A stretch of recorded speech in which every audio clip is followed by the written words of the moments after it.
What I've decided to do for you today is refining of some deadwood. We've done a lot of block carving for you in the past, and I've always said that you just take that leaf, put it outside and let it weather.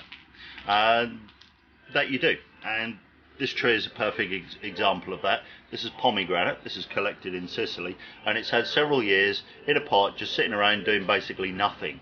There's a couple of big chainsaw cuts here, one of which is much older than the other, and all this deadwood here is all old, it's dried, and it's nicely seasoned. We've just got one small live vein here that splits into three. That sort of fuels the whole top growth of the tree.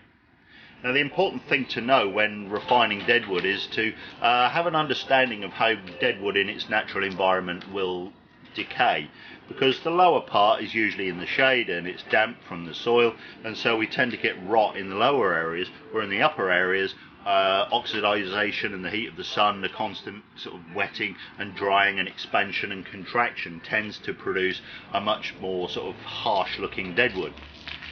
Now, the techniques I'm going to show you for this are exactly the same as the techniques we use for block carving. It's just that the tools are going to be a lot smaller. In the context of this particular tree, we've got a little bit of work to do because we've got this big heavy bulk over here, but we want to make something nice and slim and elegant from this tree. So I'm going to be walking you through the stages to refine this deadwood. Because this deadwood is nice and old, because it's nice and dry, it's going to take a beautiful cut. Now, when it comes to refining deadwood, there are no real secret techniques, there are no clever things that you can use to shorten the process. Basically, it takes time and effort and imagination to produce very interesting deadwood. We're looking for depth, we're looking for shadow, we're looking for changes of movement, changes of texture. And using a variety of tools, we start off with generally larger tools where we're block carving, and then we go to smaller and smaller and smaller tools. The reason I tend not to use hand tools is because, unlike a wood carver who has a piece that's locked into a vise, we have a live plant in soil. I could carve this by hand, but by the time I finish going through it with gouges and with mallets and chisels, this would all be loose in the soil. We're going to damage the roots, and we're going to cause this tree a lot of stress and a lot of grief, and we stand every chance of losing it.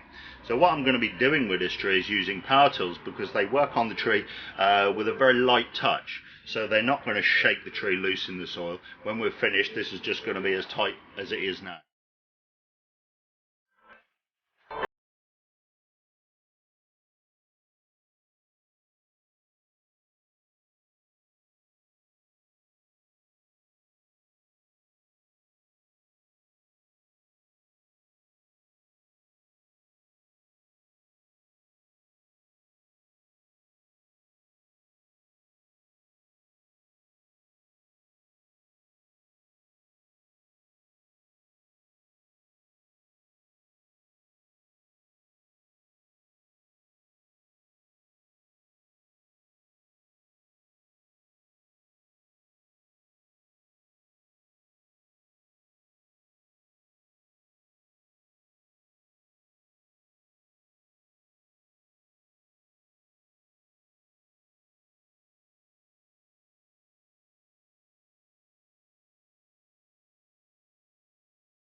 I've now finished doing the block carving on this tree, and all of this work has been done using the large shaft 1/4 inch tools.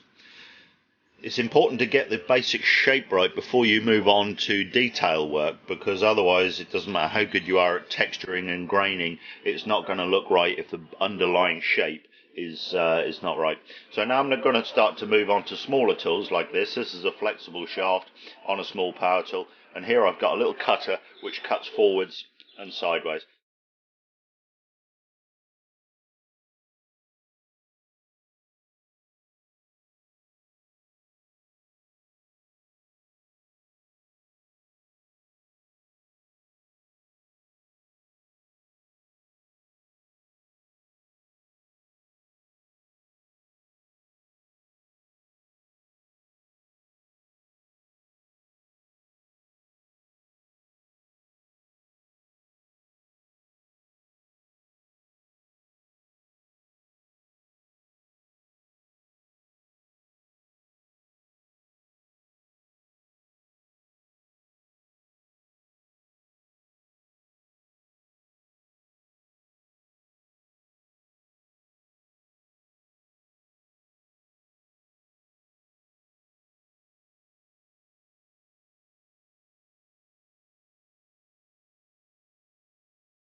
Got this little guy here.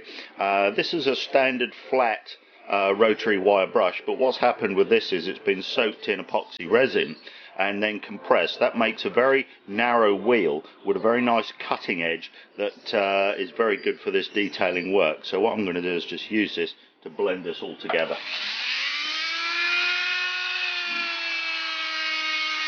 The way that we do this work is to always run the brush in line with the grain, and rather than making long lines, we just use a very small sort of stroke in motion where we're just touching the wood, and that starts to blend all these different areas together. So I'm hardly using any pressure on this at all, and that allows us to just go in and run all these nice areas of texture together.